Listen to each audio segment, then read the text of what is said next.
夢日記。古民家にて気がつくと古民家の広い土間で夕ご飯の用意をしていた。その土間は明かりがついていてもどこか薄暗く、真ん中には大きなテーブルが2つ置かれていた。そこには未就学児から高校生ぐらいまでが5人ほどいて、白いひげを生やした75歳ぐらいの痩せたおじいさんが一人一人の名前を呼んで、あれをしなさい、これをしなさいと指示を出していた。田舎のおじいさんらしく、武骨で口は悪くて、最初の印象はあまり良いものではなかった。自分は突然その世界に放り込まれて、よくわからずに皿を持ってぼーっとしていると、隣で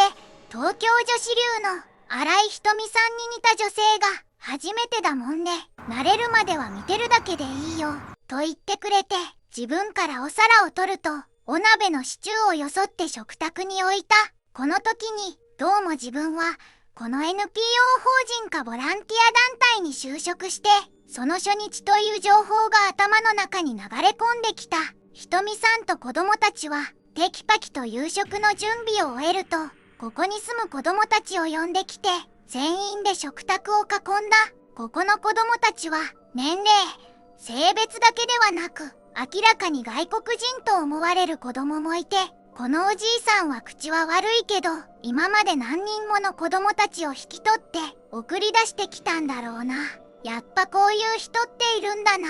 と感心しつつ感動しながら、賑やかな夕食をいただいた。食事はいつの間にか終わっていて、自分とひとみさんは土間の一角にある炊事場で食器を洗っていた。人数が多いので食器の量も多かったが、さっき洗ったばかりの食器がどこかへ消えてしまったことに気がついた。自分はひとみさんにそのことを伝えると、ひとみさんは最初はまさかというような顔をしていたが、その後も食器は消えてゆき、しまいには見てる目の前で消えるので、ひとみさんは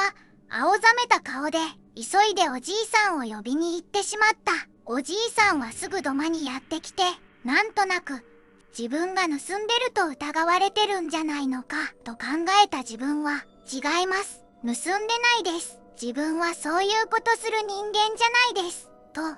弁明をした。おじいさんはわかっちょる、わかっちょるという感じで自分の肩をポンポンとすると、ひとみさんが奥から小学2年生ぐらいの坊ちゃん狩りの男の子と幼稚園児ぐらいの女の子を連れてきた。女の子の方はお兄ちゃんが恋しい時期なのか、お兄ちゃんにぴったりくっついて不安そうな顔をしていた。そしてその坊ちゃん狩りの男の子の方は顔にパーツが一つもついていないのっぺらぼうだった。言葉通りの表情がない顔で棒立ちで立っていた。おじいさんはどこからかバールを持ってきて玄関の床板を剥がすと、そこには古民家には似つかわしくないピカピカのステンレス製の箱があった。その箱は床下に埋まっており、表面が分厚いガラスが8割を占める蓋になっていて、箱の中がよく見える作りになっていた。箱の中は浴槽4つ分ぐらいの広さがあり、照明も